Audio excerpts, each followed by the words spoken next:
কি ঝামেলা চলতেছে? এই যে মারামারি কাটাকাটি, তাবলিগে গেলে মসজিদে উঠতে পারবে না।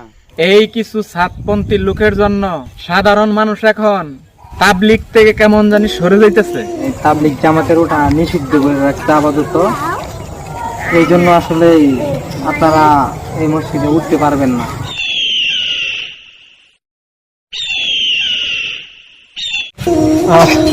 ফজরের নামাজটা পড়ে অন্তরে যে কি একটা শান্তি আসে, শরীর মন সব ভালো হয়ে যায়। এই ফজরের নামাজটা দিয়ে দিন শুরু করলে সারা দিনটা ভালো কাটে। আসসালামু আলাইকুম রাহমাতুল্লাহ। ওয়ালাইকুম আসসালাম ওয়া রাহমাতুল্লাহি ওয়া বারাকাতুহু। আপনি ভালো আছেন? আলহামদুলিল্লাহ। হুজুর শরীরটা ভালো আছে? আলহামদুলিল্লাহ, আপনাদের দোয়া ভালো আছে। তো আপনারা কি? আমরা তো 3 দিনের জন্য তাবলিগে আসছিলাম। ও তো মাশাআল্লাহ, আপনারা এত জানার পরেও এই সময়ের ভিতরে আপনারা আসছেন, খুবই ভালো লাগলো। চলুন এই জায়গায় দাঁড়িয়ে কথা বলি। দেখেন হারতাছি মেলাক্ষণ ধরে, কয়টা মসজিদে যে আমরা গেলাম, কোন মসজিদ আমাদেরকে এলাও করে না, ঢুকতে দেয় না। আমাদের সাথী ভাইদের অনেক কষ্ট হইতেছে, তারা হাঁটতে হাঁটতে প্যারাশানি হয়ে যাচ্ছে। মাঝখানে এসে আপনার সাথে দেখা হয়ে গেল। এখানে সামনে একটা মসজিদ আছে, এই মসজিদে কি ইমাম সাহেবকে আপনি নাকি? হ্যাঁ আলহামদুলিল্লাহ, এখানে আমি খেদমত করতেছি। তো এই মসজিদে আমরা উঠি, কি বলেন? আসলে কি বলবো আপনাদেরকে, কষ্টের কথা।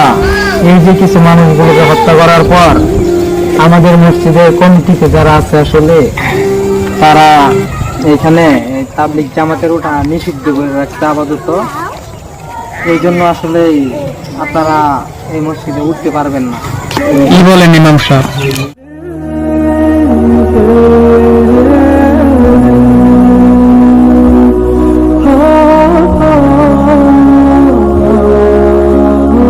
ইমাম সাহেব, আমরা কি কোথাও জায়গা পাবো না? অনেক সময় ধরে হাঁটতেছে, আমাদের সাথী ভাইরাও অনেক পেরেশানি, অনেক রাস্তা হাইতে কোনো গাড়ি ঘোড়া না, এরকম জায়গায় আমরা এসে পড়ছি, নাই কোনো গাড়ি নাই কোনো যাতায়াতের খুব কষ্ট করা যায়। ইমাম সাহেব বলেন। দেখেন আসলে আপনারা যদি ইচ্ছুক থাকেন, তো আমার এক পরিচিত ভাইয়ের একটা দোকানে একটা রুম ফাঁকা আছে, তো আপনাদেরকে আমি ওইখানে ব্যবস্থা করে দিতে পারি। তো দেখেন আসলে ইসলামের দাওয়াত তো যে কোনো জায়গা থেকে দেওয়া যায়, তো আপনারা যদি কিছু মনে না করেন, তাহলে আমরা আপনাদেরকে ওইখানে নিয়ে আনি রেখে আসি। যাক ইমাম সাহেব, একটা ব্যবস্থা তো হলো। আমাদের সাথে ভাই অনেক প্যারাশানি হয়েছে, আলহামদুলিল্লাহ। যান চলেন, চলেন তাহলে যাই আমরা। আচ্ছা। পুটলি হাতে ডেক পাতিলার ডেকচি সাথে, ঘাটটি মাথায় পুটলি হাতে এক পাতিলার ডেকচি সাথে, কাতার ধরে পথের ধারে যাচ্ছে কজন জিকির করে, কাতার ধরে পথের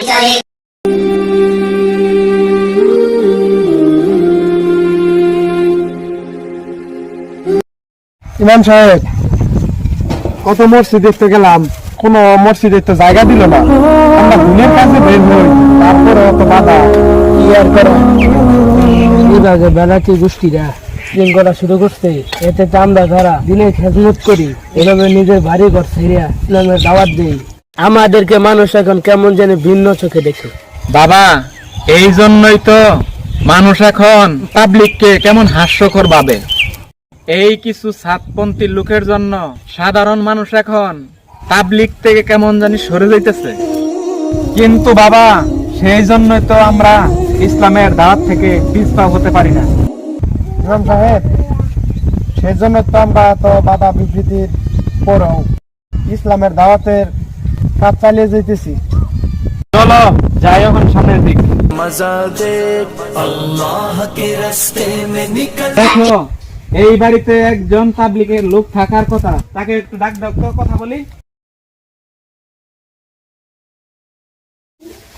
যাই দেখি একটু ক্ষেতের ভূগোল টুগোল কুবাই আসি, কতদিন ধরে খেতে যাওয়া হয় না। জহির ভাই বাড়িতে আছেন? জহির ভাই বাড়িতে আছেন? এগুলো এখন তাকি লুকাইছে, এ বাহুমা করে জহিরুল ভাই বাইক নাই, এটির বিদায় কর। জহির ভাই, আমরা তাবলিগের লোক আসছিলাম, একটু বাইরে বাইরে হন, আপনার সাথে একটু কথা বলি। উনি তো বাড়িতে নাই। জহির ভাই কোথায় গেছে? উনি মনে হয় খেতে গেছে। তুহির ভাই যদি আসে বাড়িতে তাহলে শামিমের দোকানে একটু দেখা করতে বললেন, ওইখানে আমরা আশ্রয় নিচ্ছি। আচ্ছা ঠিক আছে, ওনারা যান। ঠিক আছে তো, কিন্তু কি এদের সাথে দেখা করলেন না? এরা তো ভালো লেগে আইছিল। গেলে হেরা কত কাহিনী কব, এগোর সাথে গেলে কত মারামারি কাটাকাটি হয়। না যাই বলে আমি কাম করে খাই, আমি কাম করেই খাম। আচ্ছা, ওনারা তো পাইলামই না, চলো আমরা সামনের দিকে যাই। আরো সামনে কি দু একজন পাওয়া যায় নাকি? চলেন যাই দেখি।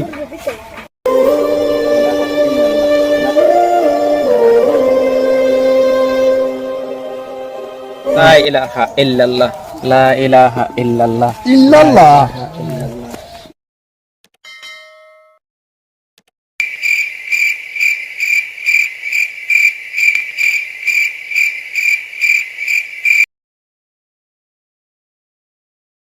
যাক, আপদ বিদায় হইছে।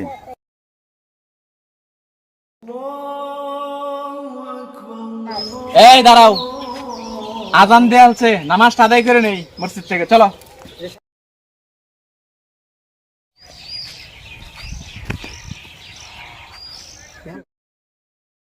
ইমাম সাহেব, উনার আমরা ডাকলাম।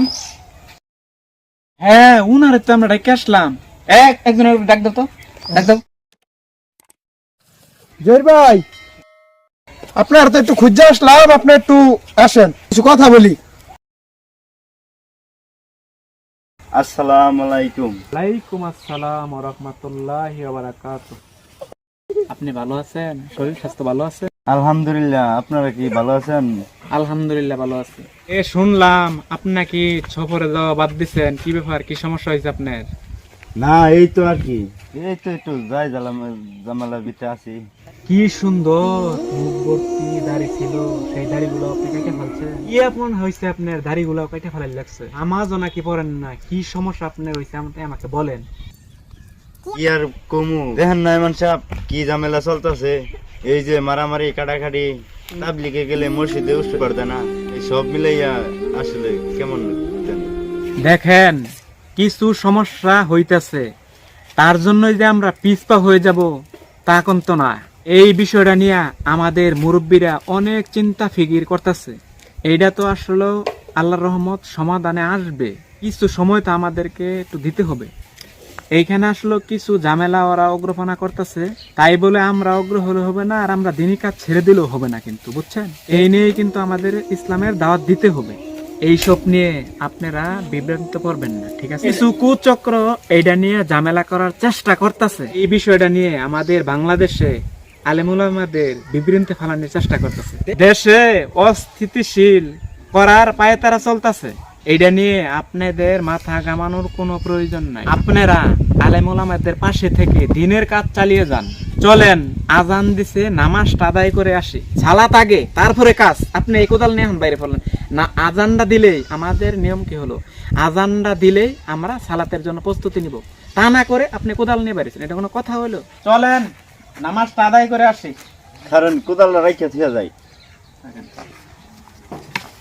পথে পথে হেঁটে যায়, সারাদিন কেটে যায় মানুষের পিঠে হাত বুলিয়ে ইমানের কথা বলে, মেহনত কৌশলে দুনিয়ার নেশা দেয় ভুলিয়ে। আমরা জিকিরে ফিকিরে চলে ইল্লাল্লাহ, লা ইলাহা ইল্লাল্লাহ, লা ইলাহা ইল্লাল্লাহ।